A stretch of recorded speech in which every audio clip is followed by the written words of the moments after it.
amores, bienvenidos a un nuevo video de nuestro podcast Use Fluenty.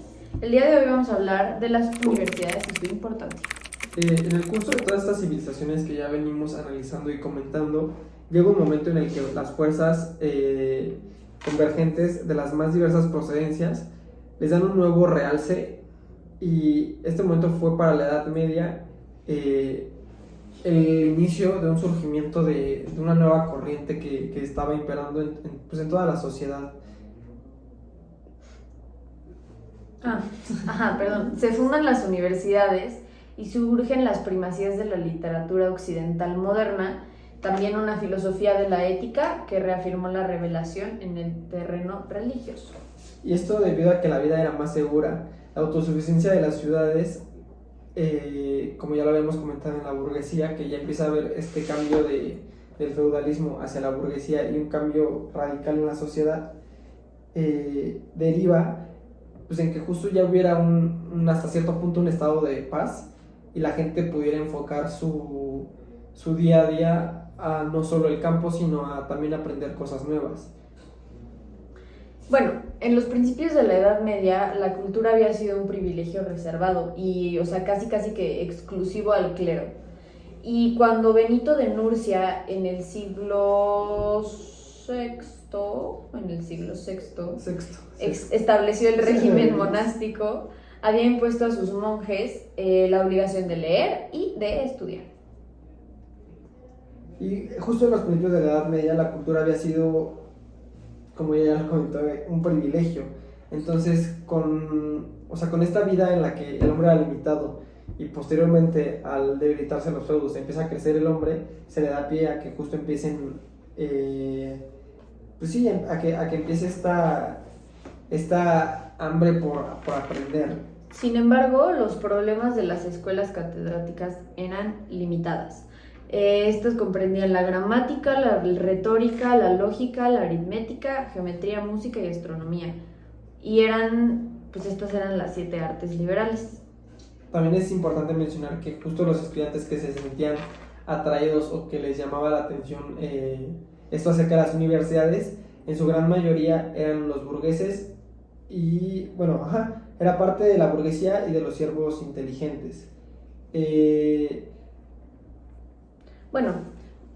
Creo que también un factor muy importante es mencionar a Boecio, el cual fue un personaje fundamental en esta etapa gracias a su obra Consuelo de la Filosofía. Y lo escribió mientras él estaba en prisión por una supuesta conspiración contra el rey. Bárbaro Teodorico. En este se intentaba reconciliar las aventuras del hombre con un concepto de Dios benévolo y omnipotente. Y un segundo escritor que igualmente fue importante en esta etapa fue San Isidoro de Sevilla. Él estuvo en el siglo VII y fue el autor de las etimologías, el cual era una enciclopedia de las artes liberales, y en estas, como ya las mencionó, se encontraba la medicina, leyes, agricultura, la guerra y otras muchas materias. Saltamos al siglo VIII con el monje benedictino de Inglaterra, y él escribió un gran número de comentarios y tratados de teología y astronomía. Y estos hombres, con San Agustín, el Papa Gregoriano y uno que otro padre de la Iglesia, fueron atacados como autores, y esto era autoridades en las diversas disciplinas, y el estudiante medieval no se habría atrevido jamás a dudar de sus palabras. Y cerca de un siglo más tarde, cuando empezaron las cruzadas y el comercio europeo inició su desarrollo, y que justo el comercio europeo inicia este desarrollo por el mar Mediterráneo, y empieza a existir más estas relaciones con el Islam, sería más frecuente y da pie a que a que Occidente y Oriente entren en contacto y empecemos a aprender un poco de cómo era su cultura en torno a la medicina, la astronomía, las matemáticas y la filosofía. También me gustaría añadir que todo esto hace que los occidentales se desplazaran hasta el este para estudiar las obras de Aristóteles según las fuentes originales. Y en Constantinopla, lo que actualmente es Turquía y parte de Siria,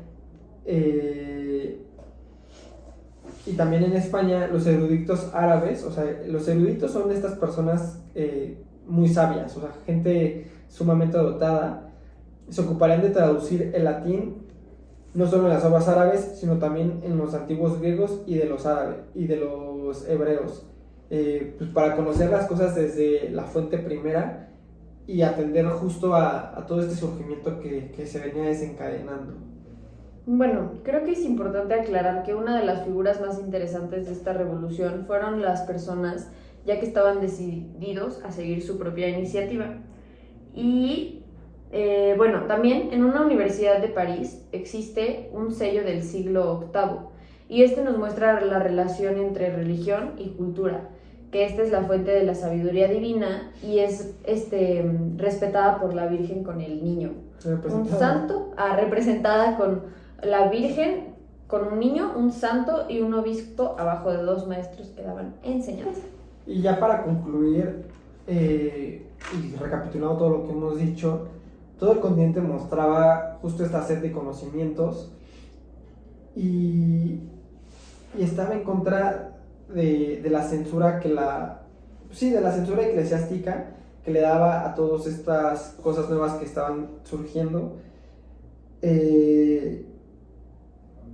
Y esto en busca de que no, o sea, como que no se limitara justo lo que se podía aprender o no aprender, ya que como veremos en un siguiente capítulo, esto empezaría a derivar en crear un escepticismo hacia la gente.